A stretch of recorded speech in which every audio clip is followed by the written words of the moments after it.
Dr.Umar Faruq is somebody who, Dr. Umar was always old for me. I first met him when I was about 18 years old. I was wet behind the ears, and we met in a garden in Granada in Spain. And he was like the old man of the mountain. And I realized that he was actually he was less than 30 years old at the time. So he was not old, but he seemed old because he is an old soul. He's a very wise man. And arguably, I think we could make a very strong case that he's probably the single most learned Muslim scholar that we have in the United States, at least in my estimation. I've been a student of his from the first time that I met him. I've been honored to know him. In 1970, he was doing a PhD in English literature, Shakespeare, and he read the autobiography of Malcolm X, and that led him to an interest in Islam. He ended up actually going to the University of Chicago and doing a PhD in Islamic studies. I've actually read his dissertation. It's amazing that somebody could know that much at that time. And he's recently done an extraordinary book on Imam Malik's madhab in Medina. He's a very serious theologian. He's a serious historian. He's also a polyglot, knows many languages. And so we're very honored to have him here at Zaytuna. And we also want to, behind every great man is a woman rolling her eyes. No. Behind every great man is truly a great woman. And Dr. Omar's wife is here tonight, Haja Samira, who I've also had the good fortune of knowing for many years. So we're deeply honored to have them, and without further ado, Dr. Umar is going to lecture us, and then we'll break for Maghrib and then have a conversation. Thank you.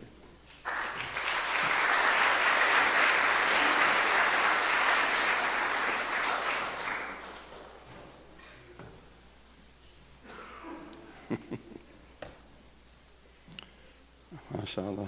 Assalamu alaikum. Very happy to be here in such a blessed gathering, in such a blessed place. And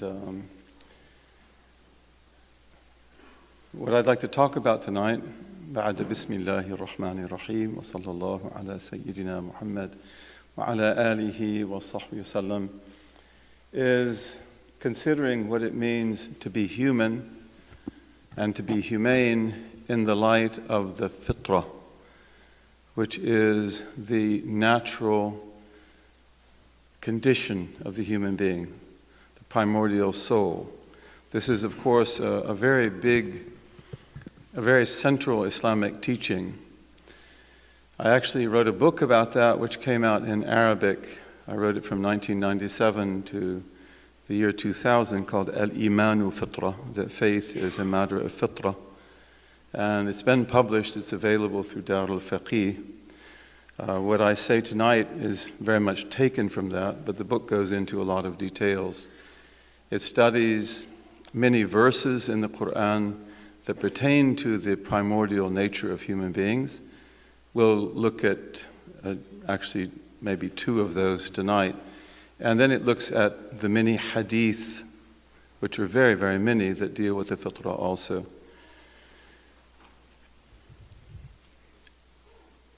It would be very difficult to find any religious dispensation or any community that has such a positive view of human nature as Islam does. And of course, we believe as Muslims that that is the teaching of all prophets and all messengers. It may be clear in some faiths and it may not be so clear in others, but it's certainly not something that we originated or that is unique to us, but it's very clear in our tradition. And so I'd like to talk about the fitrah, and in that we'll talk about what we should be, what we should not be. One of the main verses about the fitrah in the Quran is in Surah number 30, which is called Ar-Rum, the Byzantines, verse number 30. And this verse says, "Set your face which means your entire being, to the religion as a seeker of truth, Hanif, very difficult word to translate. And the Hanif is a person who inclines towards truth and inclines away from falsehood. I put seeker of truth. I couldn't think of anything better. Some people don't even translate it. So set your face to the religion as a seeker of truth.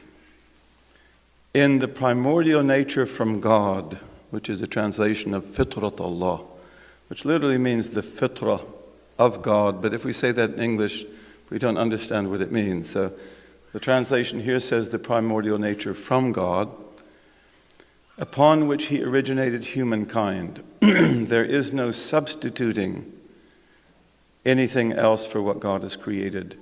That is the upright religion. But most of humankind do not know. Do this, turning unto him, and reverence him, and perform the prayer, and do not be among the idolaters, among those who have divided their religion and become factions, each party rejoicing in what it has.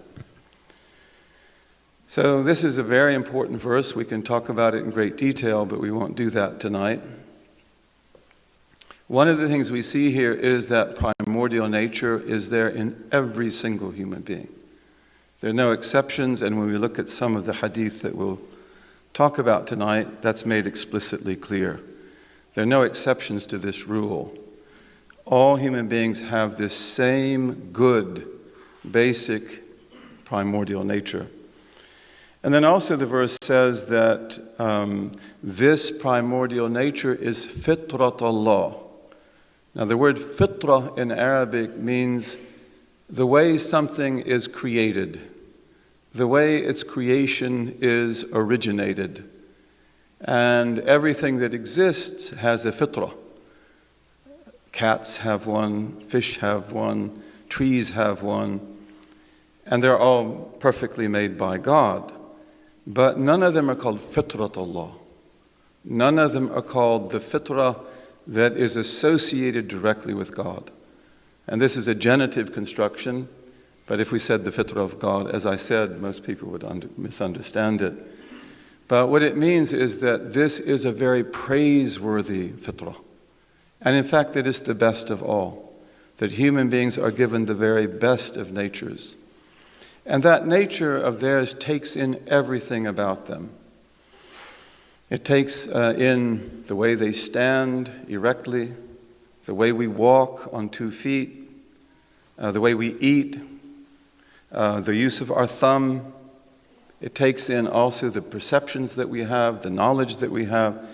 And in the Islamic conception of the fitra, every human being is endowed with an infinite gift of the knowledge of God, the need and the desire to worship God. We're a race of worshipers, as Milton says, that you've got to serve somebody. It might be the devil and it might be the Lord, but you've got to serve somebody. So either we have religions or we have secular alternatives to them.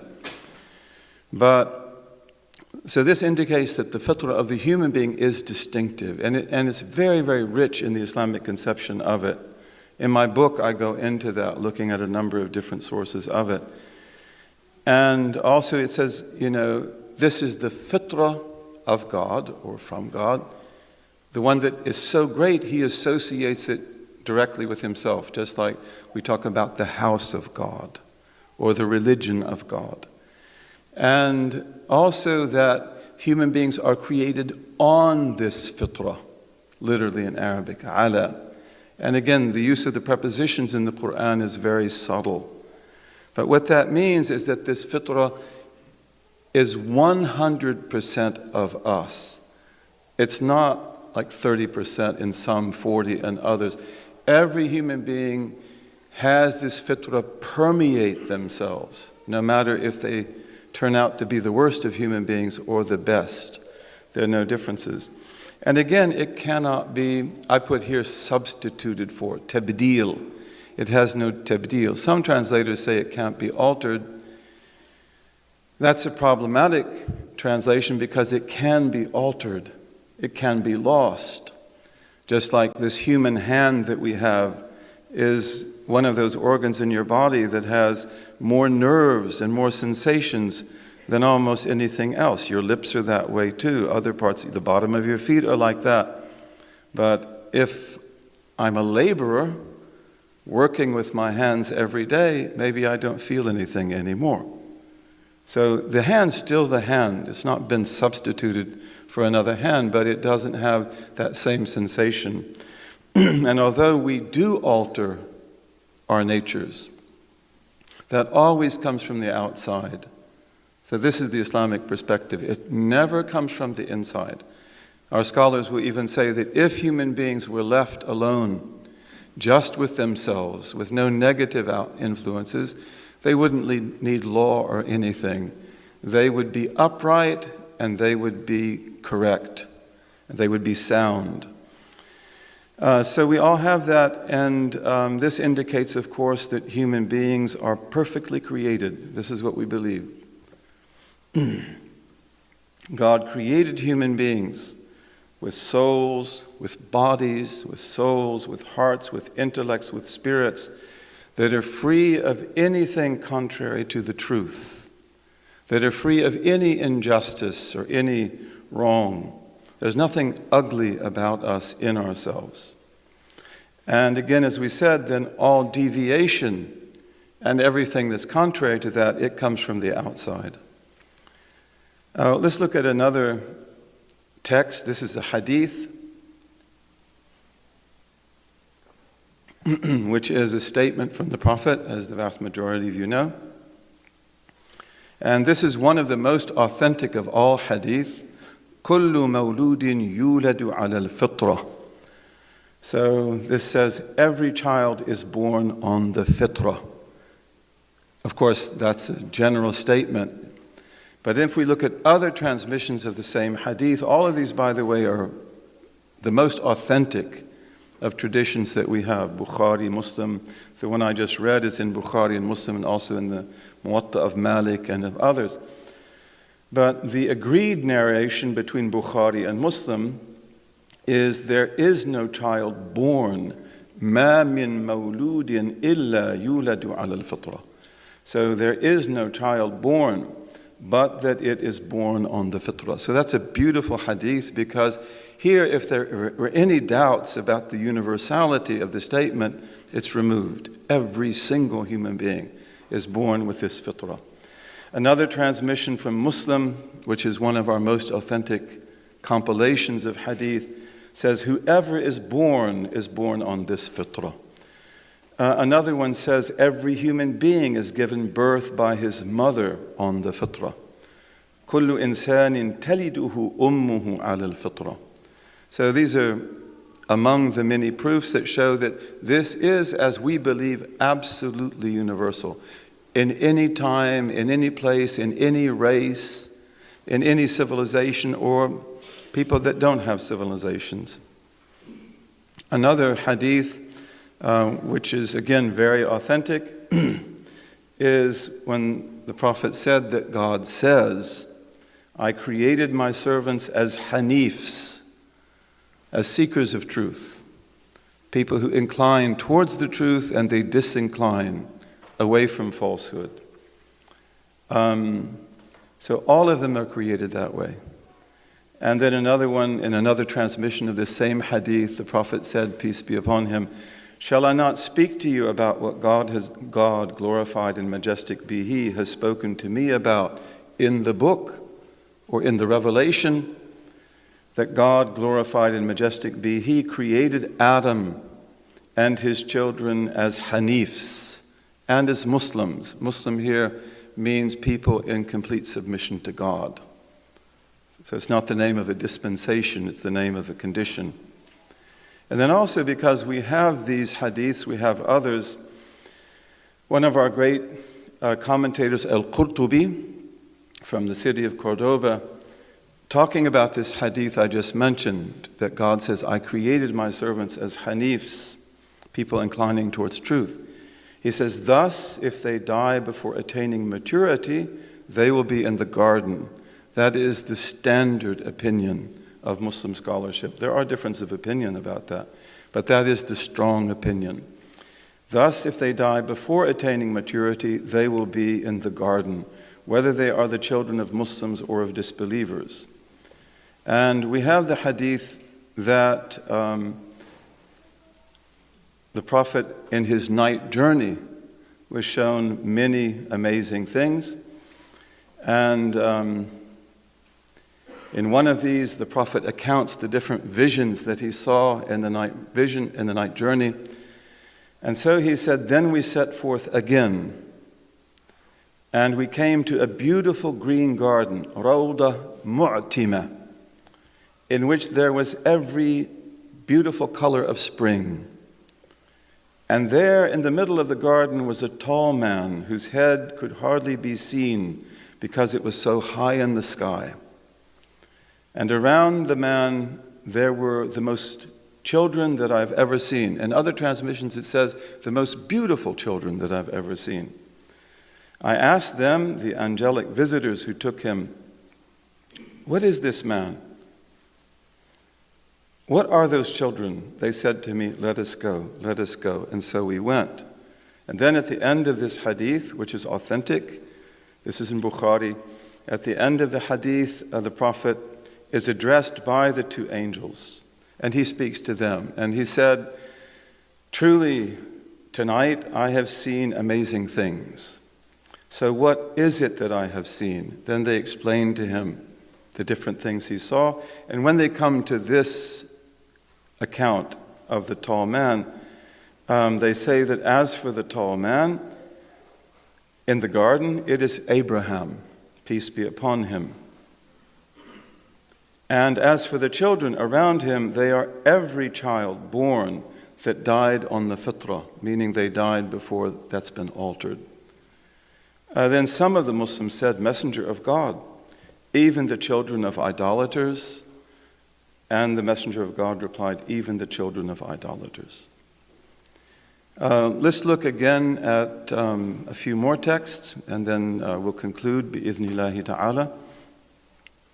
One of the most important texts that pertain to the fitrah is that of the primordial covenant. This is in the Surah The Heights, which is number 7, verses 172 to 173. And when your Lord took from the children of Adam, from their loins, their progeny, and made them bear witness concerning themselves, am I not your Lord? They said, yes, indeed, we bear witness. This was done, lest you should say on the day of resurrection, truly of this we were heedless. Or lest you should say, it is only that our fathers ascribed partners unto God beforehand, and we were their progeny after them. Will you destroy us for that which the falsifiers have done? So this verse refers to what we call the great primordial day. It comes at the end of the world that was before. We believe in 5 different stages of life, a world before this one, then the intermediate stage after death, then the resurrection, then the garden and the fire.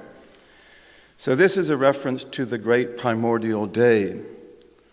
And this verse is the cornerstone of Islamic sacred history and anthropology.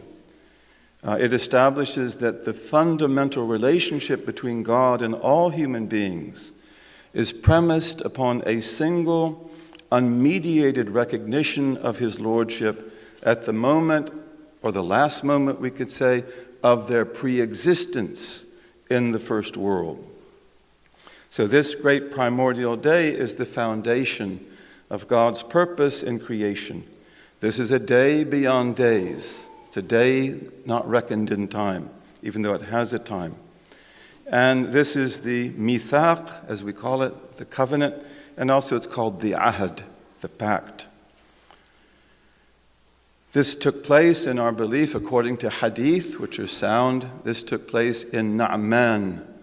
And Na'man is a dry valley that those of you who've made pilgrimage have all been over. that separates the sanctuary of Mecca, which is huge, from Arafat, where we go for pilgrimage. This is called Wadi Arafah. So this is actually called Na'man. That's where it took place. And we have many hadith about it, which I talk about in my book. So this pre-earthly agreement stamps the fitra on us because we believe that God manifested himself to all of us and that we all heard his uncreated eternal speech. And that has huge implications because it means that we have his knowledge stamped upon us. Again, it makes this covenant incredible. But this earthly agreement, or this primordial covenant between God and all human beings then was unmediated. All other covenants were mediated by prophets. And universal, every single human being. It was contracted directly between God and every one of us, from the first to the last. And again, this may be regarded as the basis of all later and specific covenants, all of which were mediated by prophets. The Quran speaks of covenants at least 18 times. You have the covenant between God and the human beings. Then we have covenants between the believers in general. We have the covenants with Abraham, with Ishmael, with Abraham's progeny, covenants with the children of Israel, and covenants with the Christians and the people of the book as a whole. This is a very important topic and a good thing to study, the covenants. So this meeting then, this stamps the fitra on us.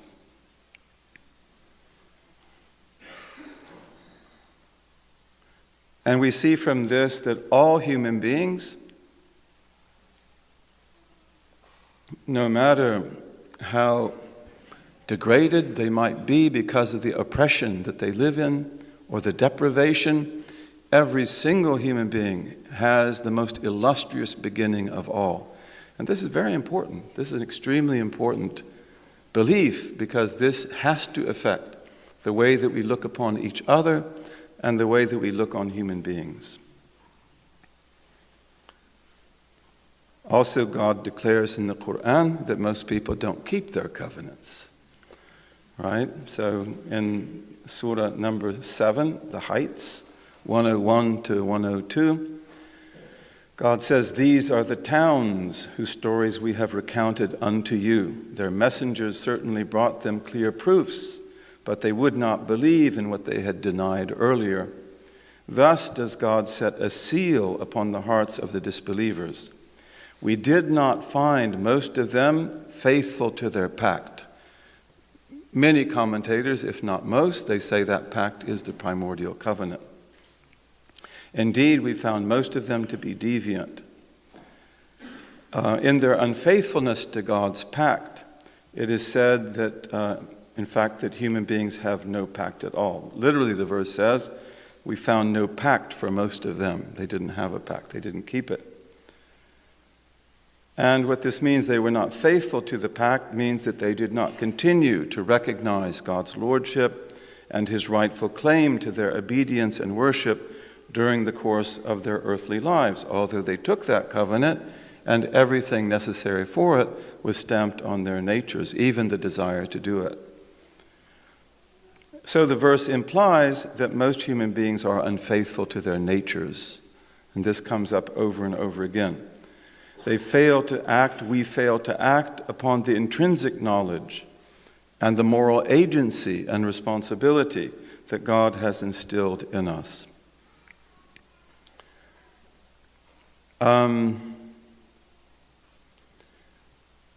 So the fitra then is something that takes in the whole of our being.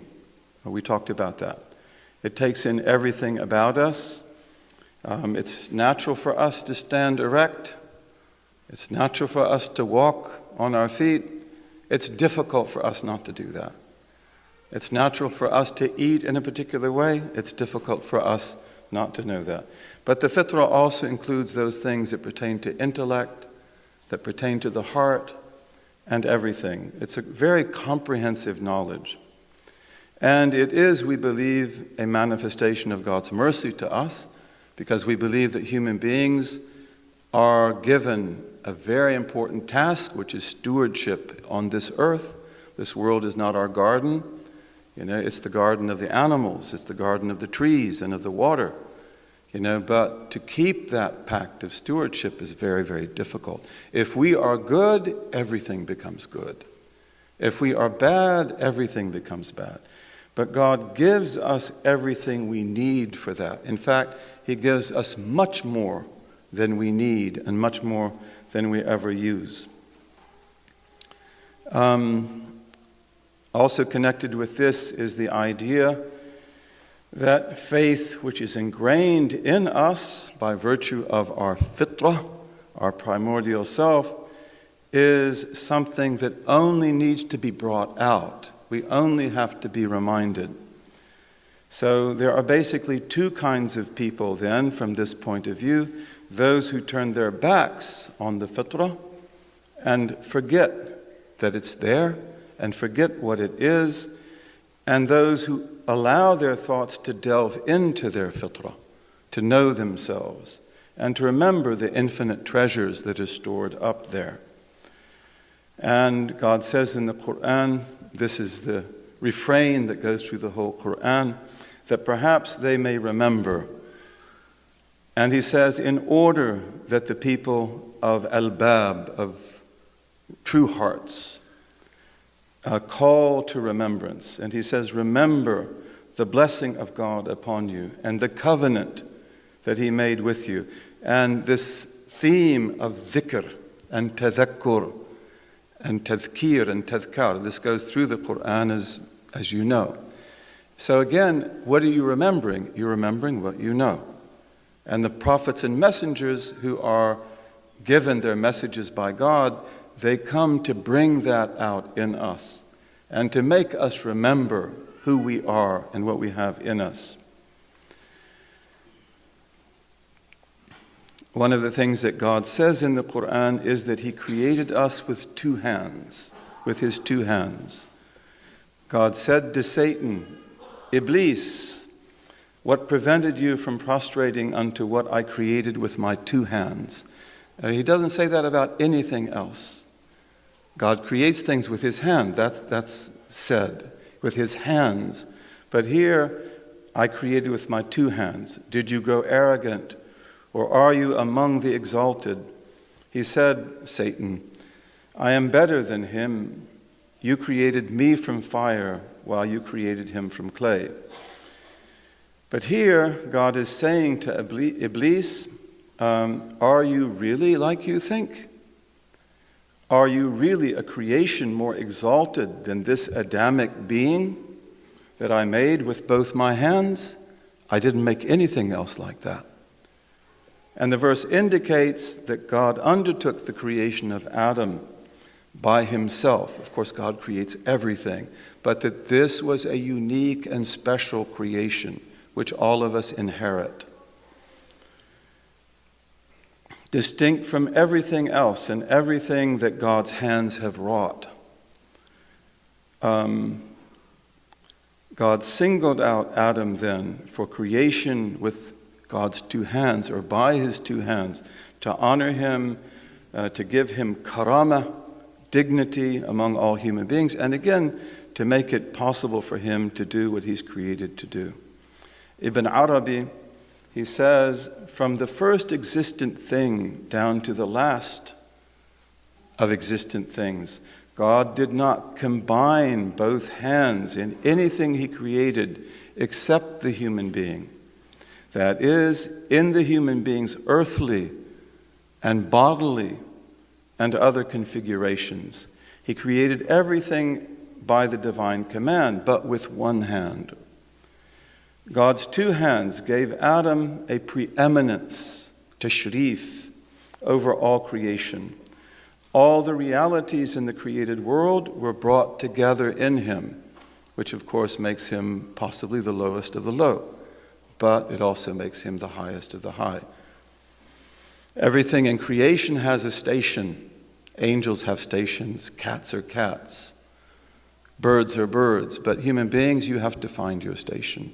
And you can always go higher and higher and higher. There's no limit. We can also go lower and lower and lower. There's no bottom to the pit. All the realities in the created world were brought together in us. This was so that the human being could be the Khalifa of God on earth. So you know good and you know evil. There's nothing that you don't know. Even the demonic doesn't know more about evil than you know. But you weren't created to be evil. You were created to block evil. But you have to know it to do that. The world demands the divine names, and the divine names were brought together within Adam, all of them. That is why Adam was singled out for the knowledge of the names of all of them, as we believe, and also rabbinic belief emphasizes this as much as we do, maybe even in greater detail. A lot of rabbinic belief begins with Adam Qadmun, with Adam in paradise. So Adam then is an independent world. Everything else is part of that world. The world becomes complete with the creation of Adam.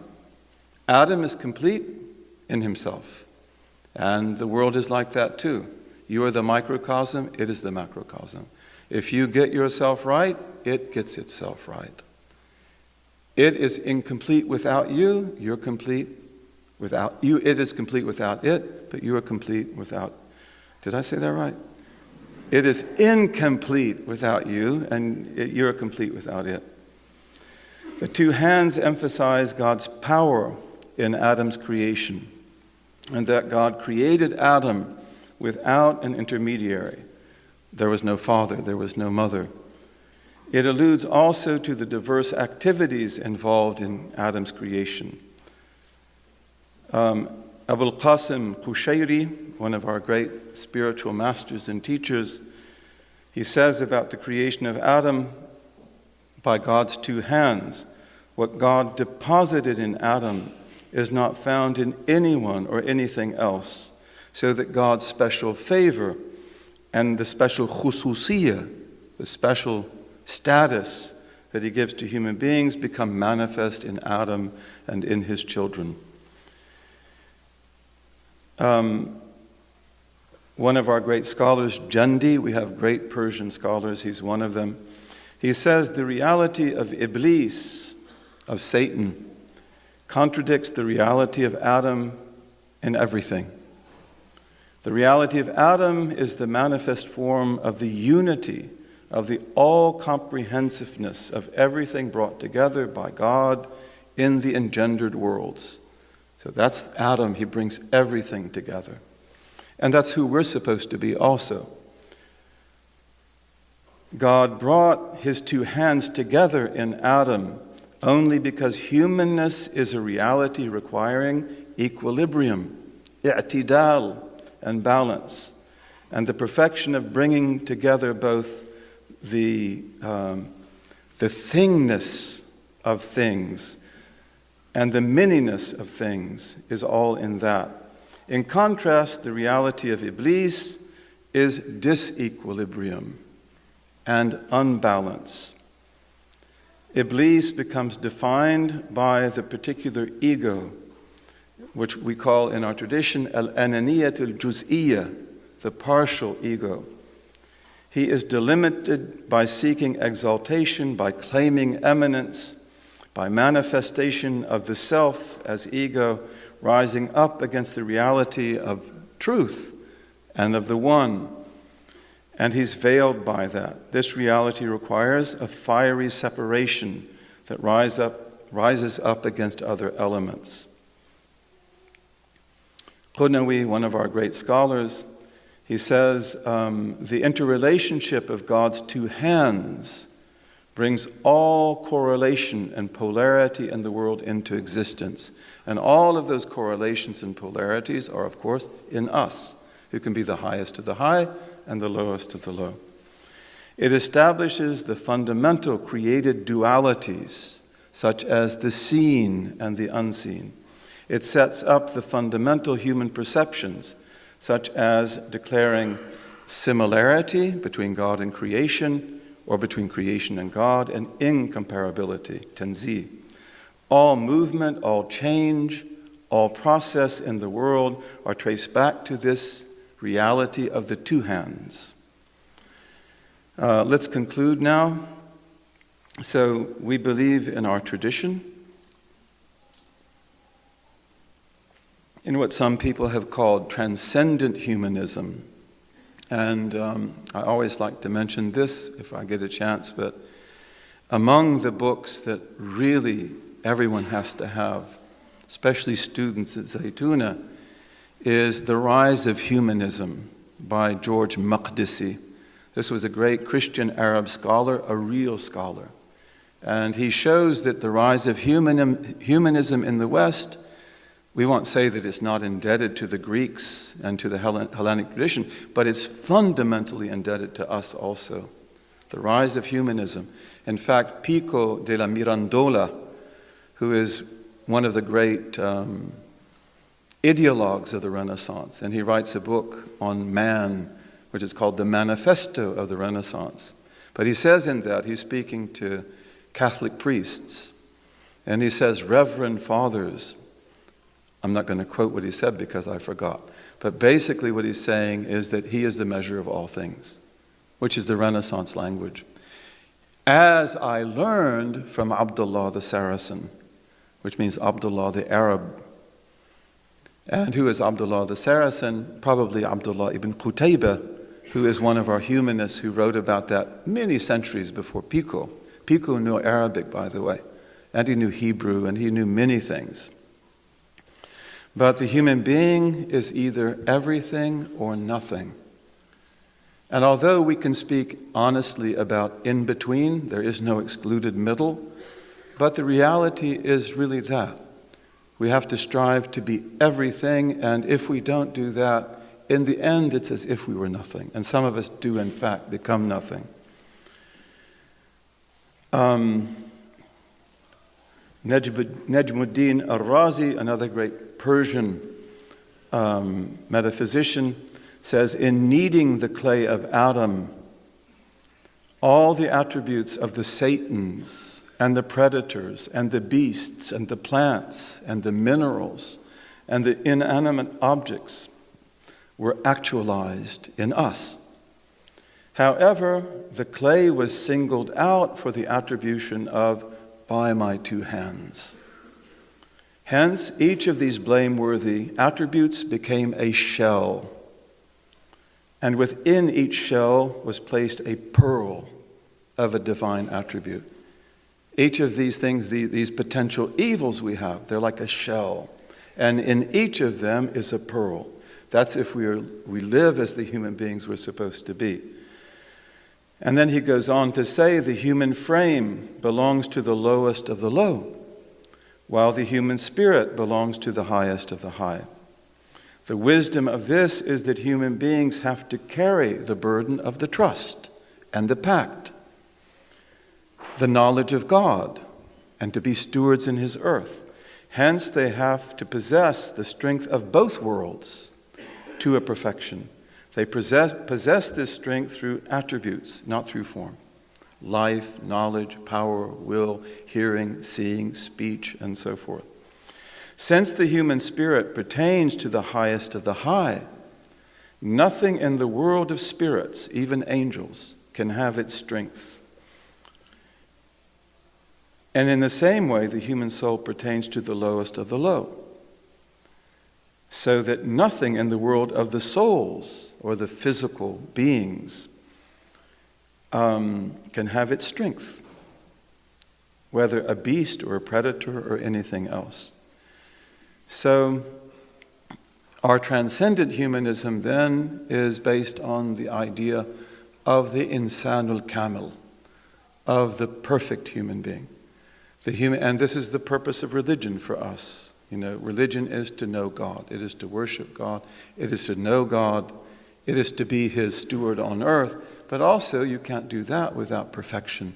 And we have the power to perfect ourselves, but this is in following the way of the prophets and the messengers and the great saints.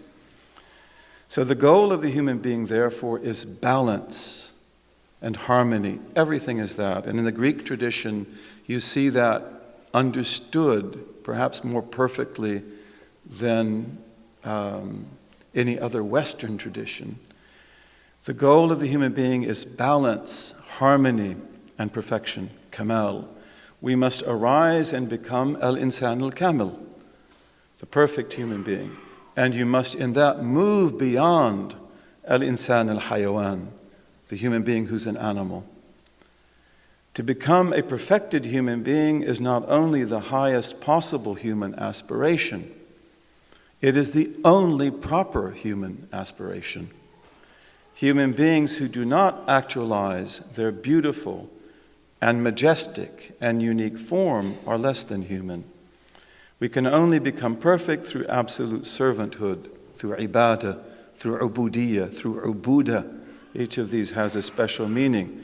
For nearness to God only comes through that. God is the real. This is what we believe, isn't it? The absolute, al-haqq. The more that you approach Him, the more real you become. The more real you become, the more balanced you become. Beauty is the splendor of truth, right? That the universal routing of beauty is God is the truth. God is beautiful. He loves beauty. Then as you come close to Him and are made real by Him, you become inwardly beautiful, which is balanced, harmonious, just, virtuous, and then you radiate beauty. And this is why we see in any sound civilization or culture that human beings are extremely beautiful in everything they do.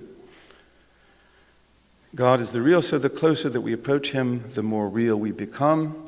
And with that, I'd like to conclude. May God enable us in this incredible college that you have here, in this incredible place, to bring this truth to light.